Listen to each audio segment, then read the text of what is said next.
MS3 FM 104,2 MS3 FM. Selamat siang Akademia. Baiklah, masih bersama saya Dia Sinjai sudah hadir di studio. Tadi sesuai dengan apa yang saya sampaikan, Akademia kami akan berbincang bersama dengan Ketua KPU bersama dengan tim dari dari KPU Jakarta Selatan. Akademia dan sudah hadir di studio kami ada Ketua KPU Jakarta Selatan, ada Muhammad Taqiyuddin, atau kita sapa aja Bang Taki kali ya. Boleh. Bang Taki, sama Ketua Divisi Hukum dan Pengawasan KPU Jakarta Selatan juga ada Bang Ali Akbar. Selamat siang. Selamat siang. Sehat ya Bang Taki. Ya, sama Bang Ali ya. Mudah-mudahan Akademia juga sehat. Jadi Akademia yang kemarin sebenarnya udah rata, utara, timur, barat. Sekarang tinggal selatan, pusat juga belum sih. Mudah-mudahan nanti next bisa datang ke sini lo juga ya. Oke, sebenarnya kemarin juga antusiasme Akademia dalam pilkada ini juga lumayan besar, apalagi kan Gen Z itu kan ada juga pemilih pemula yang masih bingung kadang-kadang ya untuk proses pindah memilih, pengen jadi ketua anggota KPPS dan lain sebagainya. Pokoknya seputar pilkada lah ya. Nah, Akademia bisa bertanya langsung melalui WhatsApp di 0855 800 1042 ataupun Akademia bisa melalui live on Instagram, kita bisa dilihat ya Akademia di @radio_ms3fm. Bang Taki sama Bang Ali, saat ini untuk Jakarta Selatan apa tahapan yang sedang dijalani KPU? Kalau untuk tahapannya, kita kan kemarin udah mulai masuk ke DPTB yang sudah kita selesai ditutup di tanggal 28. Tapi nanti ada 4 kategori lanjutan yang ditutup di H-7 di tanggal 20 November dan sedang berjalan tahapan kampanye. Kampanye 3 pasangan calon ini lagi berjalan nih. Kemarin terakhir yang difasilitasi sama KPU DKI Jakarta yaitu debat kandidat kedua. Debat kandidat kedua sudah dilaksanakan dan nanti berakhir di tanggal 23 November untuk pelaksanaan tahapan kampanyenya. Dan selain tahapan-tahapan itu, kita juga lagi mempersiapkan barang-barang logistik kami yang akan kita distribusikan ke masing-masing TPS untuk digunakan oleh para KPPS. Seperti itu Kak Dia. Mungkin saya tambahin lagi. Silakan Bang Ali. Tahapannya juga yang sedang berlangsung tahapan perekrutan KPPS juga sekarang. Oh ini. gitu. Ya. Jadi kita lagi ngerekrut KPPS. Mungkin nanti dilantiknya pada tanggal 7 November. Sekarang lagi proses verifikasi. Nanti pelantikannya tanggal 7 November mungkin. Untuk KPU Jakarta Selatan untuk ya. KPU Jakarta Selatan. Jadi Akademia kemarin pengen banget jadi KPPS, soalnya banyak yang lumayan ya antusiasme untuk menjadi petugas KPPS. Sebenarnya tugas dari jadi kita ngomongin soal petugas KPPS dulu nih. Tugasnya apa saja sih sebenarnya? Takut berat gitu? Sebenarnya kalau besok itu kan perekrutan ini sudah mulai dari awal-awal Oktober kemarin. Betul. Sudah dari awal-awal Oktober ada beberapa calon yang sudah masuk dan lolos secara administratif. Saat ini tahapan yang tadi Bang Ali sampaikan, kita posisi perekrutan dan akan dilantik di tanggal 7 November. Setelah itu ada BIMTEK sebenarnya, bimbingan teknis untuk para KPPS. Di situ kita menginformasikan semua tugas-tugas ataupun tupoksi dari masing-masing anggota KPPS. Dari 7 anggota KPPS 1 hingga KPPS 7 nanti ada tugasnya masing-masing. Ada yang jadi ketua, ada yang jadi anggota KPPS, ada yang jaga tinta, ada yang ngurus pendataan dan lain-lain. Itu dibagi pekerjaan di dalam satu TPS itu dibagi kepada 7 orang. Seperti itu. Jadi masing-masing punya tupoksinya masing-masing dan menurut kami tidak terlalu berat karena ketika kami sampaikan saat BIMTEK, insya Allah bisa jelas dan bisa dimengerti dan mudah dimengerti oleh para calon KPPS. Oke, seperti itu ya. Itu syarat-syarat dulunya apa saja tuh Pak? Enggak, karena juga nanti kita juga ngasih video. Jadi buat teman-teman Gen Z kalau yang ingin mendaftar, tapi alhamdulillah udah selesai nih, hampir selesai sebenarnya. Sudah ditutup lah sebenarnya pendaftarannya. Karena tinggal proses pelantikan. Sebenarnya itu mudah lah karena kita juga memberikan BIMTEK sekaligus juga ada videonya. Video bagaimana sih menjadi petugas KPPS. Jadi tadi seperti disampaikan ada petugas KPPS 1 sampai dengan 7. Jadi petugas KPPS 1 tuh ada tuh apa aja yang harus dikerjakan. Nah, videonya ada. Jadi kalau BIMTEK-nya karena keramaian atau enggak kurang fokus atau enggak dia lagi kerja pada saat hari H, karena kebanyakan petugas KPPS kita itu orang sambil kerja dia juga petugas KPPS. Jadi kadang-kadang ketika BIMTEK mereka nggak ikut.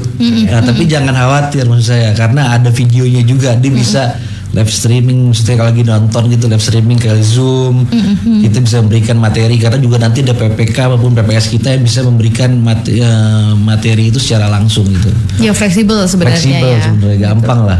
Oke, jadi akademia seperti itu. Siapa sebenarnya nih akademia kalau yang pengen jadi petugas KPPS ya, terutama untuk Jakarta Selatan itu apa tadi udah sampaikan fleksibel aja, apalagi buat akademia yang masih gawe kuliah gitu masih bisa banget bisa gitu banget. ya. Ini syarat dan ketentuannya apa? Harus domisili Jakarta Selatan ya?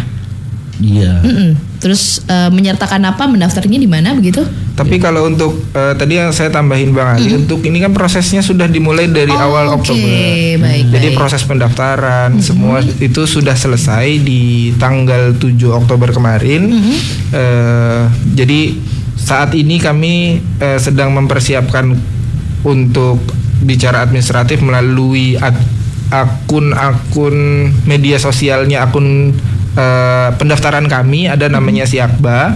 Itu informasi para KPPS ini dimasukkan ke dalam Siakba ini untuk bisa dipublikasikan, ini loh orang-orang KPPS yang akan bertugas nanti. Oke. Dan sekarang kan udah tanggal 29 Oktober ya. Betul. Pelaksanaan pelantikan itu kemungkinan besar di tanggal 7 November kalau berdasarkan dengan timeline waktu yang ada. Artinya mungkin redaksinya bukan yang ingin mendaftar, tapi yang sudah mendaftar, Gen Z yang sudah mendaftar, jangan khawatir. Tugas KPPS itu tidak terlalu berat. Artinya kita juga tadi yang Bang Ali sampaikan, mungkin ada Gen Z yang sedang bekerja, ada ataupun yang masih kuliah tapi mau terlibat jadi sudah mendaftar jadi KPPS dan akan terlibat untuk pilkada nanti menjadi KPPS. Jangan khawatir, video tutorialnya sudah kita siapkan, sudah untuk pelaksanaan BIMTEK itu akan kita tampilkan supaya para Gen Z ini bisa memahami lebih cepat, karena kan anak-anak Gen Z ini lebih kreatif saat ini. Iya, betul sekali. Lebih mudah menerima informasi melalui video-video ataupun konten kreatif yang lain. Itu mungkin bisa lebih mudah ditangkap oleh generasi Z sekarang. Oke, begitu ya. Iya. Jadi akademia yang kemarin sudah mendaftar, sudah udah OTW pelantikan gitu akademia, Iya, jangan betul. khawatir ya. Ini akademia juga perlu tahu nih, selain juga harus berpartisipasi dalam pilkada, kita juga harus menggunakan hak kita, ya kan? Dalam saat nanti pemungutan suara di tanggal 27 November ya.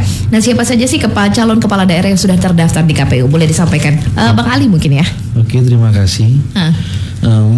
Alhamdulillah yang sudah daftar di KPU DKI Jakarta Selatan, DKI Jakarta.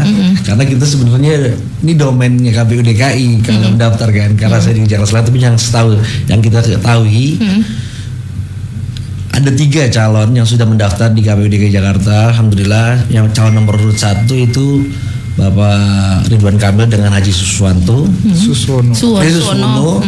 Yang kedua itu Bapak Dharma Pangrekun dan Kurwardana.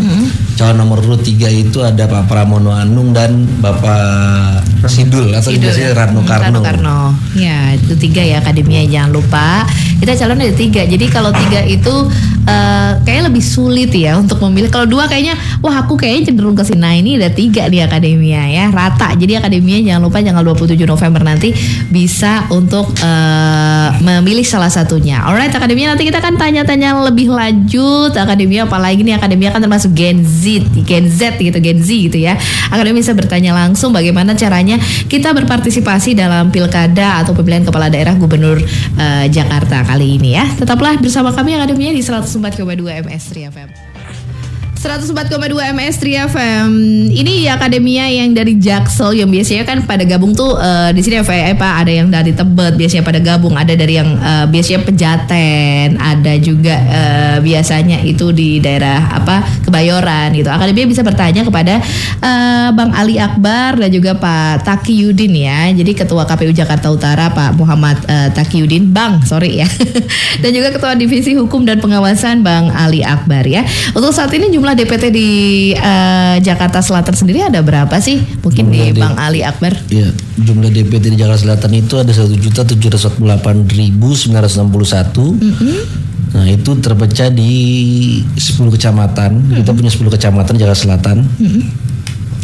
ada Mampang, Pasar Minggu, Tebet, Pancoran, Jagakarsa, Setiabudi, Kebayoran Baru, Kebayoran Baru, Kebayoran Lama, Cilandak, Pesanggerahan. Kita ada 10 kecamatan, ada 65 kelurahan. Banyak kelurahan kita ada 65. Iya. TPS kita ada 3.270. Luar biasa ya. Banyak sekali ya. Jadi make sure buat kita untuk terdaftar di DPT bagaimana ya caranya ya? Oke, kalau untuk mengecek DPT apakah sudah terdaftar dalam DPT, mudah banget, tinggal dicek melalui cekdptonline.kpu.go.id. Teman-teman tinggal masukin NIK-nya dan nanti akan muncul informasi lokasi TPS. Jadi di TPS berapa nanti nyoblosnya, alamatnya di mana, itu akan muncul di web Cek DPT Online tersebut. Kalau nggak hafal nih cekdptonline.kpu.go.id, di kolom Google aja di search Cek DPT Online, nanti dia muncul yang paling pertama. Oke, begitu ya akademia ya, di measure dulu. Nah ini ada juga yang sudah bertanya melalui 0855 800 1042. Kita sapa, ini ada Pak Ican yang ada di Kebayoran Baru ya. Kebayoran saya usul aja, anak muda yang mendominasi keterlibatan di pilkada ini memang dibutuhkan. Apalagi sekarang kan penghitungan suara pakai sirekap ya. Betul. Gitu kan. Tapi bagaimana nasib orang-orang yang sudah berumur, artinya mungkin 40 tahun, apakah masih bisa dilebatkan, apalagi tadi petugas-petugas KPPS. Boleh dari Bang Ali atau Bang Taki? Untuk para petugas KPPS itu kan memang diutamakan yang berusia di bawah 55 tahun. Artinya karena kita ingin memaksimalkan potensi generasi Z ataupun generasi milenial, bukan berarti mengesampingkan peran dari para senior. Saya yakin senior yang ingin terlibat bisa memberikan masukan ataupun saran kepada para KPPS yang masih muda untuk mengadvise mereka, mengarahkan, menginformasikan bahwa ini kita jalankan pesta demokrasi bersama-sama, tidak memandang usia. Bukan berarti tidak terlibat di KPPS tidak ikut serta dalam pesta demokrasi. Yang pasti kita ingin memaksimalkan pesta demokrasi ini bisa dirasakan oleh semua masyarakat, khususnya di wilayah Jakarta Selatan. Seperti itu. Oke, begitu ya. Tetap dilibatkan kok ya. Cuman kan untuk hal-hal tertentu begitu ya. Pastinya KPU juga sudah memetakan. Betul. Ya. Baik, sejauh ini sosialisasi yang sudah dilakukan KPU Jakarta Selatan seperti apa? Apalagi dalam bukan merekrut ya, tapi menjaring pemilih Gen Z atau pemilih pemula dalam pilkada seperti apa? Ya, alhamdulillah banyak yang sudah kita lakukan. Kita melakukan sosialisasi di beberapa titik. Kita bagi juga tugas dengan PPK, bukan hanya KPU Kota juga. Kita juga mengundang stakeholder, dibantu juga dengan para stakeholder. Contohnya Kesbangpol, TNI, Polri, kita minta kerjasamanya. Kita juga sudah ke panti asuhan, ke sekolah-sekolah untuk Gen-Z itu. Kita juga ke kampus. Kadang kita mengadakan kalau yang hari Minggu itu CFD. Kita mengadakan juga CFD. Kita adakan perlombaan juga kemarin 3-on-3 basketball. Pokoknya melakukan sosialisasi di mana-mana lah kita lakukan, di apartemen. Pokoknya kita undang semuanya untuk meramaikan ini pemilihan kepala daerah DKI Jakarta ini. Terus antusiasme mereka seperti apa? Apakah baik atau masih ada skeptis gitu sih? Ya memang kita ini sekarang ini memang kalau kita lihat di medsos banyak ajakan-ajakan untuk coblos tiga-tiganya. Iya. Nah ini kita ini sekarang lagi juga butuh bantuan teman-teman bagaimana ini juga supaya tidak ada perlakuan seperti itu, karena kan tidak diperbolehkan, karena suara satu orang ini juga menentukan masa depan Jakarta. Jadi sayang banget kalau para Gen Z ini tidak mencoblos juga. Jadi kita juga mengajak untuk para Gen Z memberikan suaranya, karena menentukan pemimpin kita nanti di DKI Jakarta. Kalau pemimpinnya baik kan kita juga senang semua. Betul ya. Ini kenapa sih kita nggak boleh golput BTW Pak? Atau nggak boleh milih tiga-tiganya juga? Kenapa tuh? Kalau Bang Ali atau Bang Taki yang mau jawab. Kalau yang sedang ramai di perbincangan untuk pilkada di DKI yang coblos semua dan lain-lain, pertanyaannya menurut saya sih nggak keren aja. Karena posisinya dari DPT yang ada di DKI Jakarta, kalau dilihat dari DPT Jakarta Selatan deh khususnya. Kalau saya tidak salah hitung, saya lupa rigidnya berapa, tapi yang pasti sekitar 52% itu adalah pemilih pemuda. Bukan hanya pemula, tapi pemuda yang usia maksimal di usia 40 tahun berdasarkan Undang-Undang Kepemudaan ya. Iya. Kategori pemuda adalah orang yang berusia maksimal di 40 tahun. Artinya dominasi pemilih yang ada di DKI Jakarta ataupun di Jakarta Selatan didominasi oleh pemuda. Suara pemuda itu sangat menentukan 5 tahun ke depan. Artinya kalau mau Jakarta lebih baik di zaman ini, di periode yang sekarang, terlibatlah di pilkada kali ini, karena pemuda itu bisa menentukan masa depan Jakarta. Karena kalau misalkan teman-teman ini misal ada yang ngajakin coblos semua dan lain-lain, ketika ada yang mengajak ataupun mengkampanyekan, itu ada aturan mainnya. Untuk mengajak untuk golput ataupun tidak menggunakan hak suaranya, mempengaruhi, itu ada pidananya. Artinya menurut kami tidak keren aja. Pemuda itu kan menurut saya pemuda itu orang yang ingin berkontribusi aktif dalam proses pembangunan, dalam hal apapun. Bukan pembangunan secara normatifnya ya, tapi dari sisi intelektual, mereka konten kreator, mereka ingin membuat sesuatu yang kreatif dan lain-lain. Itu menurut saya seperti itu. Artinya keterlibatan pemuda itu sangat menentukan untuk 5 tahun ke depan apakah Jakarta menjadi provinsi yang kreatif, provinsi yang banyak diperhatikan oleh masyarakat yang lain di dalam negeri ataupun di luar negeri. Itu tergantung keterlibatan pemuda di pilkada kali ini. Ini statement dari Bang Taki tadi juga berkaitan nih dengan pertanyaan dari Bang Oki Resanto di Tebet Timur Dalam ya. Jadi mengajak bagaimana sih KPU Jakarta Selatan mengajak partisipasi pemuda dalam proses demokrasi. Pasti kan nggak mudah ya, tantangannya apa saja? Untuk tantangan ini cukup serius ya. Cukup serius karena kalau untuk pemilih pemula, mereka baru pertama kali nyoblos. Ada yang baru pertama kali nyoblos itu di tanggal 14 Februari, bahkan ada yang akan mencoblos baru pertama kali di tanggal 27 November mendatang. Selain yang baru berusia 17 tahun, ada juga pensiunan TNI Polri. Jadi pemilih pemula itu bukan hanya yang berusia 17 tahun, tapi yang berusia 65 tahun ke atas itu bisa dikategorikan pemilih pemula bagi anggota TNI Polri yang sudah pensiun. Artinya dia baru pertama kali nih nyoblos di tanggal 27 November. Kita mengedukasi bagaimana informasi yang diterima para Gen Z, para pemilih pemula ini semua bisa diterima. Saya selalu menganalogikan, mempermudah analoginya supaya gampang diterima keterlibatan teman-teman. Rata-rata pemilih pemula ataupun pemilih muda itu agak kesulitan di memilih yang baik untuk dirinya. Artinya Gen Z yang terlalu banyak informasi melalui media sosial dan lain-lain tentang 3 pasangan calon ini, akhirnya agak kesulitan memilih yang mana yang menurut dia baik. Saya selalu menggambarkan bahwa anggap aja kita lagi di restoran. Lagi di restoran, pilih makanan yang sesuai dengan seleranya. Di restoran itu kan banyak. Ada yang makanan pedas, manis, gurih. Tergantung teman-teman pilih yang mana yang teman-teman suka. Artinya KPU DKI sudah menyediakan menunya. Sudah ada 3 pasangan calon yang disediakan, tinggal dipilih seleranya yang mana. Kalau untuk makanan pedas misalkan, cari makanan pedas yang dagingnya berkualitas misalkan, atau cabainya berkualitas. Begitupun rempah-rempah di 3 makanan yang lain. Analogi ini saya selalu gambarkan untuk melihat program-program apa aja yang dibawa oleh pasangan calon, apakah berkualitas programnya, visi misinya berkualitas.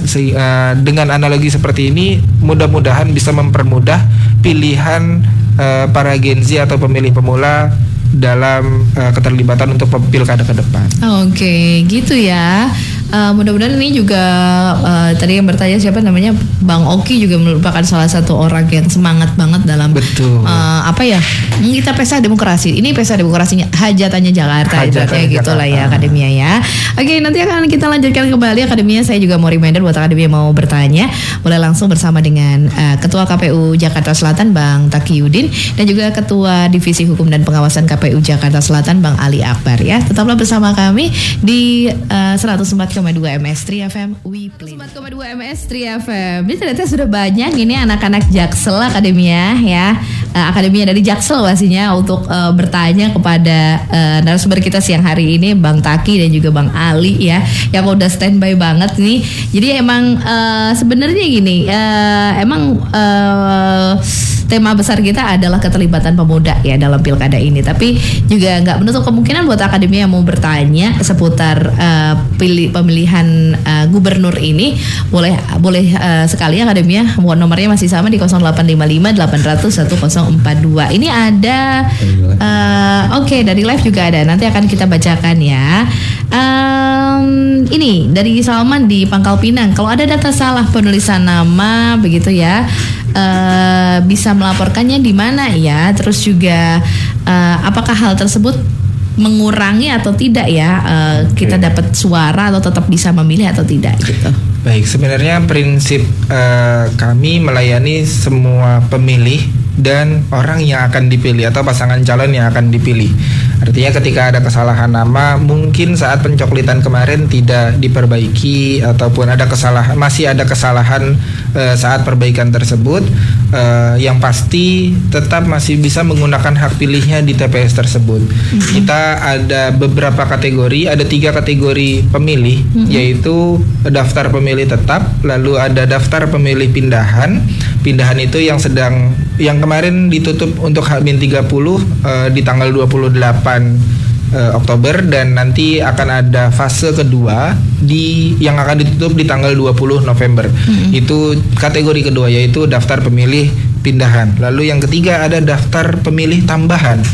Yang dimana orang yang masuk dalam kategori ini adalah orang yang mungkin tidak terdaftar di dalam DPT ataupun DPTB, tapi memiliki KTP elektronik. KTP elektronik ini digunakan di TPS yang sesuai dengan domisilinya. Pengalaman 2019, pengalaman pemilu ataupun pilkada yang sebelumnya, ada berita yang hanya sepotong diinformasikan bahwa yang menyatakan bahwa pakai KTP aja boleh, begitu Kak Dias. Artinya karena statementnya ini cuma setengah, cuma sepotong, banyak orang yang berbondong-bondong datang ke TPS dengan hanya membawa KTP. Padahal secara aturan orang yang boleh mencoblos menggunakan KTP itu adalah orang yang bisa mencoblos di TPS yang sesuai dengan domisili yang ada di KTP-nya. Artinya kalau misalkan dia ada di RT 5, RW 2, ada TPS 1 di sana, ya hanya di TPS itu dia bisa mencoblos. Artinya dilihat apakah KTP-nya ini TPS-nya sesuai dengan alamat yang ada di KTP-nya atau tidak. Dan orang yang ingin mencoblos menggunakan ataupun menjadi daftar pemilih tambahan itu bisa mencoblos di jam 12 sampai jam 1 siang. Dan perlu diingat selama ketersediaan surat suara masih ada dan waktunya masih mencukupi karena range waktunya cukup sempit dari jam 12 hingga jam 1 siang.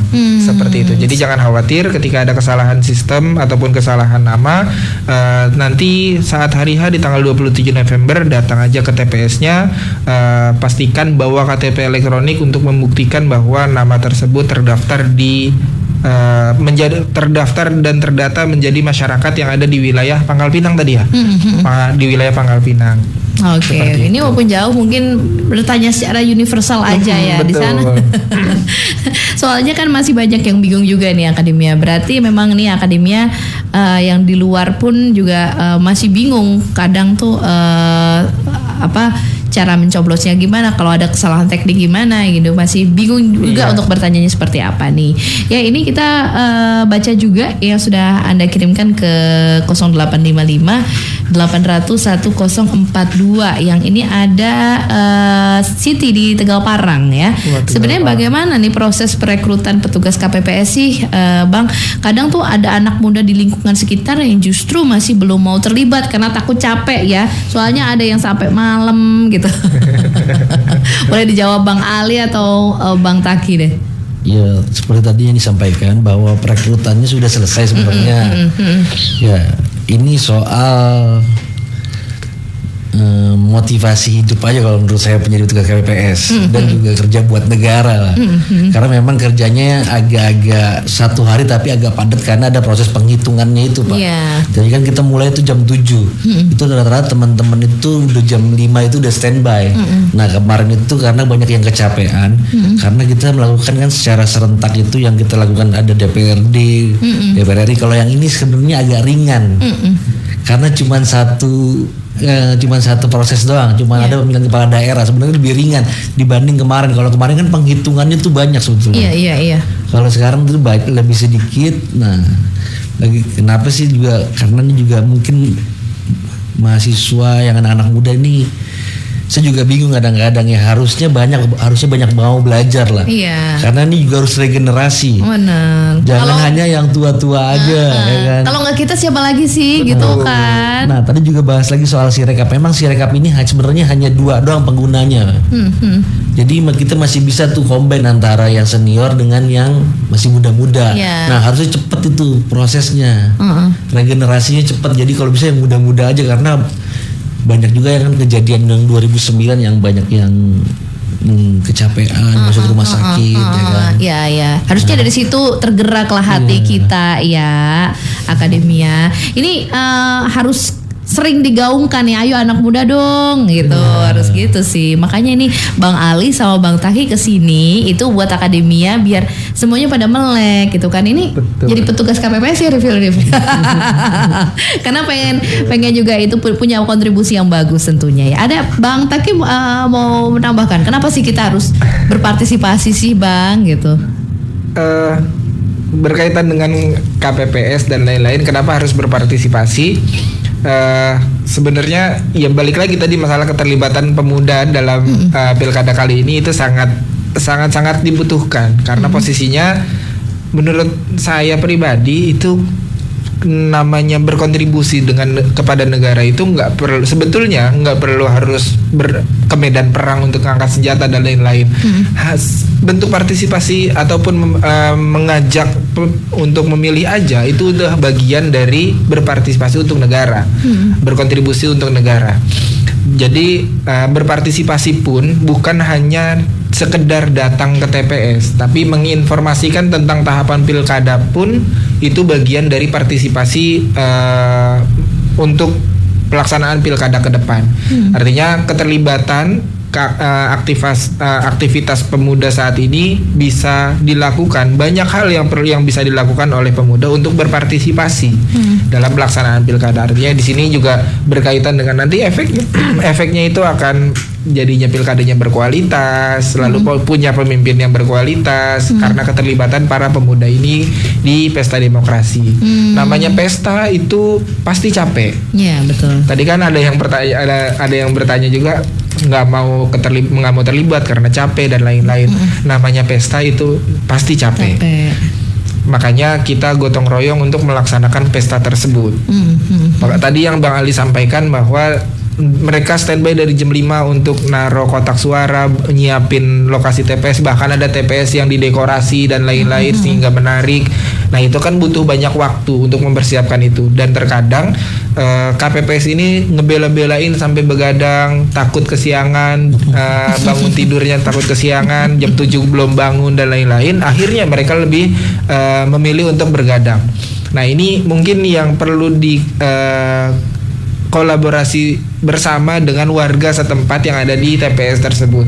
Yuk kita gotong royong untuk pesta demokrasi ini, kita siapin bareng-bareng. Yang nyiapin bukan hanya KPPS, tapi warga yang akan terlibat di dalam TPS tersebut.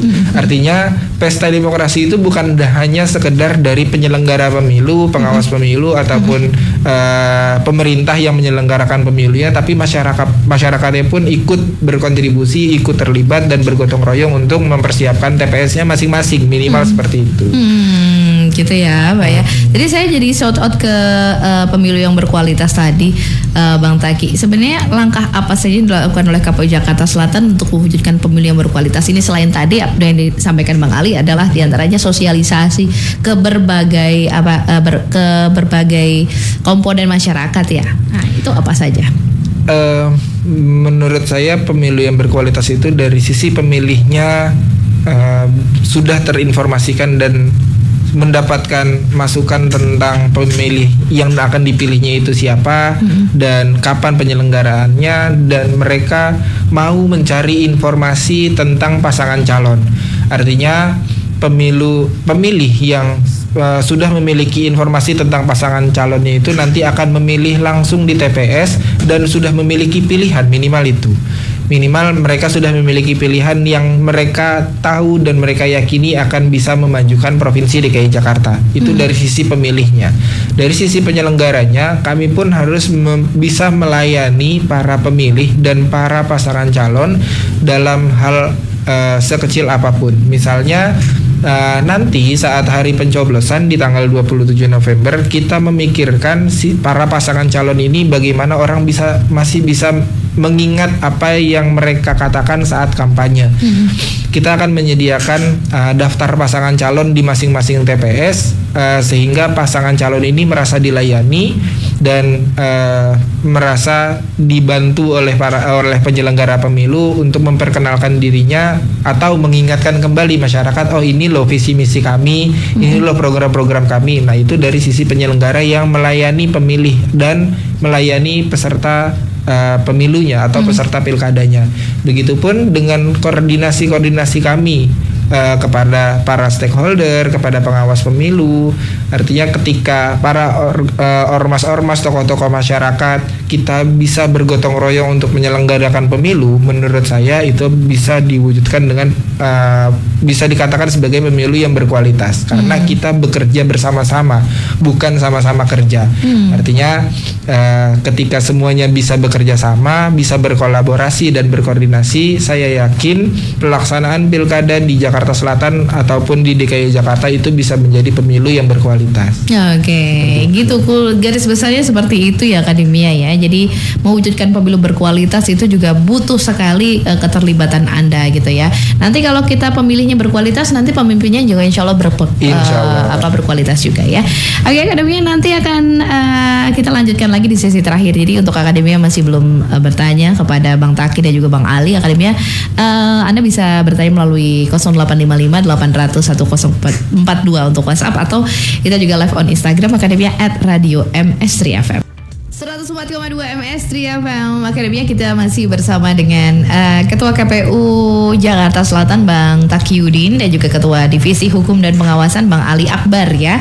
Kita tanya ini dari warga Tebet ini, namanya akunnya Akbar Agustin ya. Oke, jadi mau tanya buat Pak Ali khususon, apa saja upaya yang dilakukan Bang Ali selaku Kadif Hukum dan Pengawasan dalam meminimalisir masalah pasca hari pencoblosan. Tapi mungkin sebelum kita menjawab, selama ini yang sudah dialami oleh KPU Jakarta Selatan, ada ketantangan atau kendala apa sih setelah pasca pencoblosan itu Bang Ali? Ya, kalau di KPU itu kan terbagi atas 5 divisi ya Mbak ya. Kebetulan kalau saya divisi hukum itu kayak contohnya nih, saya menjadi selimutnya para teman-teman divisi lain Mbak. Oke. Saya jadi pelindungnya. Jadi ada divisi teknis, divisi kampanye, divisi datin, divisi logistik.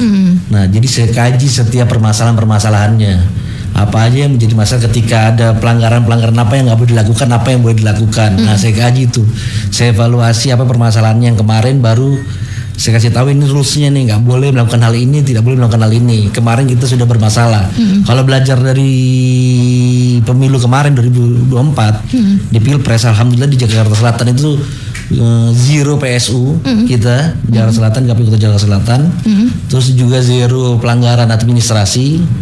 Biarpun kita sempat dilaporkan di MK, di Mahkamah Konstitusi, Iya, saya karena ya, ada 3 laporan dari Partai PAN, dari Partai Nasdem dan P3 dan Golkar, tapi alhamdulillah dismisal, tidak terbukti.